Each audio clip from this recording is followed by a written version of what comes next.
In our everyday lives, we encounter potential life-altering events such as car accidents or accidental cuts and injuries that require immediate medical attention.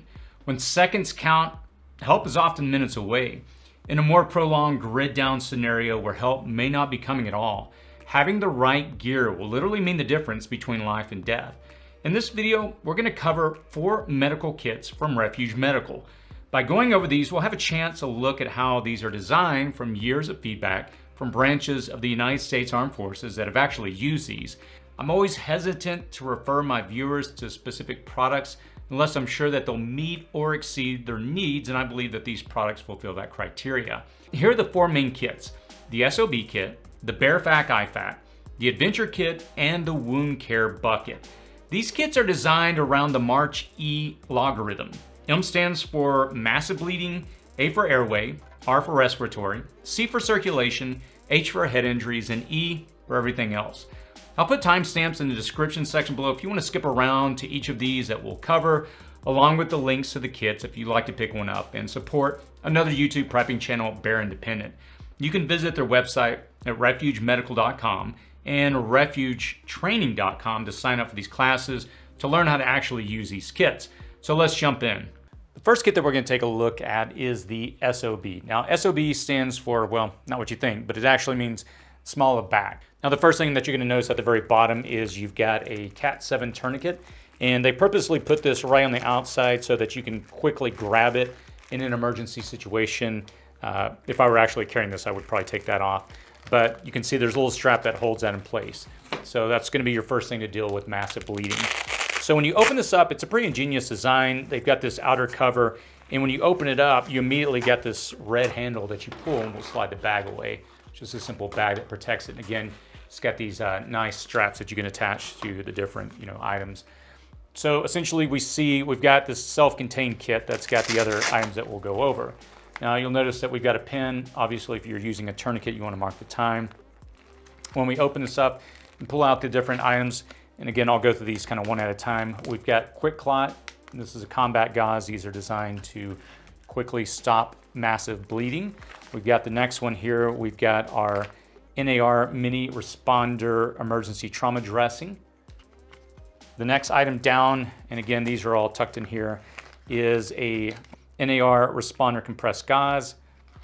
The next item that we'll take a look at here on the back of this is our high fin vent. This is a chest seal twin pack. If there's a shot, or rather an injury to the chest, you can put this on the front and the back. And then next we have our nasopharyngeal airway. So that's essentially the items in here. And let me see, there's a few more. And this is actually at the top of the kit. When you open it up, it just slid down, but these are a pair of gloves. You've got some flat duct tape, and then you've got a couple of antiseptic towelettes. So this in a nutshell is a small kit that really encompasses most of the primary things that you would need in a major traumatic event. You can either carry this in your vehicle. I'm going to be mounting this on the back of my headrest in my vehicle. And again, this is a great kind of all-in-one small kit that will serve a lot of purposes.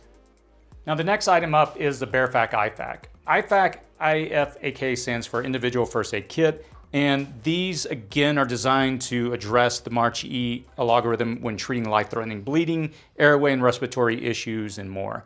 Again, this is a very, how would I put it, a self-enclosed device or kit to handle most of the major trauma situations, to at least stabilize somebody in a particular event, shooting, accident. And so again, you'll notice when we open these up, and I do want to point out that these are thoughtfully laid out, and the items are placed strategically for a reason. And again, if you look at this, the way these are designed, it's pretty cool. It's a self-enclosed kit. You've got the red handle, and when you're ready to take it out, just simply pull the items, or rather pull the bag from this outside protective layer. And now we've got this self-contained kit here. And as we open it up, let's take a look at what we've got.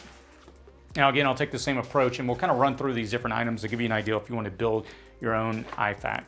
Now the first thing you're going to notice, like all these kits, you can easily access a Cat 7 tourniquet. These are, again, one of the higher grade type of tourniquets that you can find on the market. We've got our nitrile gloves, and again, these are readily accessible to deal with massive bleeding, and again with our pin here to mark the time that the tourniquet was actually applied. We've got medical tape, which is 1 inch wide and 10 yards long. This item is our emergency trauma dressing. And this is, again, one of those items that to deal with massive bleeding, you're going to want this readily available in conjunction with your tourniquet. Now let's go ahead and open up, or rather look inside of here. I'm just going to pull these out on the table where you can go through these and look at these really quick. I think I got everything out of here. We've got some shears. We've got our nasopharyngeal airway. Then we've got a couple of these. Let's pull these up. These gauzes, these abdominal pads. Again, we've got these chest seal twin packs for an entry and exit wound. If someone, for example, were to be shot in the chest, you could put this on the front and the back to essentially seal off their chest. All right, let's open up this next area here, and what you'll notice is you've got some items in a Ziploc bag. Again, these are sealed off, and we'll take a look at these. We've got Quick Clot. This is a really popular option to help, again, control massive hemorrhaging to pour it on there. So let's take a look and open this up. All right, so we'll see we've got a standard Mylar emergency blanket. We've got our compression gauze. We've got duct tape. Let's bring this up here. We've got our triangular bandage. This is great to create slings if someone's got a broken arm. Additional gauze. Let's take a look here. And we've got different types of gauze, which is pretty standard in these types of kits. Again, depending on what type of bleeding situation, what type of hemorrhaging. Oops, sorry, dropping some of this. Of course, antiseptics, antiseptic options to prepare the injury or the area that's been injured for before you actually put on a lot of these. And again, these are just different types of gauzes you may want to consider. I won't go through each one of these, but these will serve different applications. And again, our standard antiseptic towels. So I've reviewed different IFAKs, or rather looked at a lot in the past. And again, this is pretty standard, but the difference is they're really using high-end equipment or high-end options here. Again, if you want to check this one out, I'll put a link in the description section below so you can read the actual items in this setup. All right, let's take a look at what is called their adventure kit. This is very similar to a Navy Corpsman type of bag. These are the type of bags I typically take with me when I go camping on, different events where I'm going to be going out for a while or somewhere where I'm a little off the beaten path. This is more than your typical other bags that we covered, the IFAK, the SOB. Those are more kind of just focusing on trauma. This one deals with both trauma and kind of the small, incidents, cuts, tweezers you may need, Band-Aids. This is just, I think, more of kind of what you would consider an all-around type of bag. Again, I've opened it up. We've got the pin. Again, you'll typically see that for marking tourniquets. And we'll open up the big compartment here, the main one. And again, I want you to pay attention as we're going through all these bags and note how things are organized. They're very intentional. You're always going to see the tourniquets put at the very top where they're easily accessible, and that's by design. Same with these different types of gauzes, this emergency trauma dressing. Again, this one is very similar probably to what you would see in an Israeli bandage, where these can serve almost as a tourniquet. You would use these in conjunction to stop a lot of massive blood flow. And again, you saw that in the other kits that we looked at. Okay, let's take a look. And again, you will notice that the items that are kind of sensitive to getting wet, you'll notice that these are all put in a Ziploc bag. I typically do that in all my bug out bag. I'll tell you what, I'm gonna move this bag over a little so we can get this a little further away from the camera here. I usually do that in my bug out bags. I'll stick these type of items in Ziploc bags to just keep them, in case the bag gets wet. So let's run through these really quick. We've got triple antibiotic ointment. This next item is a ARS, or a air release system. This is used for chest decompressions. That's where you get into a little more advanced stuff. I don't think I'd be comfortable using it, but it'd be good to have in case there's a medic on hand. Hydrocortisone 1% cream, your nasopharyngeal airway. Again, if you've got air blockage issues that you've got to get someone breathing again. We've got our chest seal twin pack. We've talked about this in the other kits. This is for entry and exit wounds on a chest that you can seal it off. And again, this is where I explained a second ago, this has more of kind of your common things that I would call, like, different types of anti-diarrheal tablets, Benadryl, oral rehydration salts in case someone gets dehydrated, splinter kit. This is a bandage gauze that you could use to wrap around, for example, if someone had a sprained ankle. And let me pull out some of these others. We've got more of our gauzes. Again, these are great for, well, these are particular, they're specified for abdominal pads. Now, if you open this up, again, I love the way they organize these kits. And again, if you want to, build your own or something similar, you can follow kind of a similar approach. You can see this is going to be dealing with a lot of bleeding issues. Again, we've got a pair of nitrile gloves. Let's go ahead and run through these really quick. We've got Quick Clot, again, a great item to have to help stop bleeding, massive bleeding. And again, what you're going to notice, there's a lot of different types of gauzes in here. They've got different types of antiseptic towelettes so that when you're administering this, you can hopefully at least sanitize the area that you can put that on before you apply these bandages to treat that. You've got, again, different types of sponges, gauzes, abdominal pads. We've got also duct tape here that is compressed down. So many uses for that. We've got our survival mylar blanket. We've got a compression gauze. And again, if you look at this, you'll notice that there's a lot of different types of pads. So I do like the way that they organize and things are in what would make sense as far as pulling it out and needing it quickly. Okay, now that we went to that first big bag inside of the main pouch here, let's look at what's remaining. In here, we've got a lot of different types of, assorted different types of gauzes. Essentially, if you have any types of wounds, laceration, bleeding, you're going to want sanitary options. Obviously, if you're going to be, preventing blood loss or closing up a wound, you don't want to just slap whatever on there because then you're going to have to deal with infections. So this is the type of things that you want. There's a lot of different options in here in different sizes. Now, as we move into the different compartments, let's go to this next one, the middle one here. And we'll open this up and take a look. The next item that we'll have again, and I like when you consider if you're going to build these on your own, I love the way they organize these inside these bags so that you're not having to deal with concerns with these getting wet if it gets rained on. Here we've got, again, different types of bandages, gauze that can be wrapped around someone. If there was an arm, or let's just say hypothetically you got an injury on your arm and you need to wrap it up, you've got these options. Again, you can't have enough of these to deal with different types of injuries. And I believe there's 5 or 6 of these in there. We've got some medical tape. After you've had to wrap somebody up, you've got this to secure that off. Let's take a look here. Now, this is where it gets a little more advanced. This is where we start getting into suture kits. I've taken some courses in the past, but it's been a while. Wouldn't hurt to get something like this and then study it online. There are kits that you can buy online on Amazon where you can actually practice using these type of suture kits. Surprisingly, it's not that difficult once you get the hang of it. I took a course years ago with some local preppers, and there's going to be, here we go, this is what I'm looking for. Yeah, the different types of tools that you're going to need to deal with actually using, when you do the sutures to actually apply those. And then again, we've got different types of gauzes that will be applied. Now, if you look, we've got different types of scalpels. Obviously, this is where we're getting into advanced stuff. This is some of these items. I don't know how comfortable I'd be using this today, but if there was a physician around someone that had more advanced training than me, it would be good to have these options. And again, we've got different types of iodine. Again, we're going to be having to clean the area that we're going to be working on doing the suture. I'll call prep kits, and also additional suture with needle options that we have here. As you can see, they've provided a lot, so this is going to get you pretty far if you've got to deal with, again, lacerations and securing those to prevent infection. And again, additional gauzes, some tweezers, some different tools with our actual, those are not tweezers, those are actually where you add in the scalpel so that you can, if you got to make incisions, you can do so. I hope it never gets to that situation where I've got to be put in that position. I have not personally trained for dealing with that, but again, I have taken courses on sutures. Okay, so the next ones that we've got up is, again, this last bag. As you can see, we've got different types of gloves.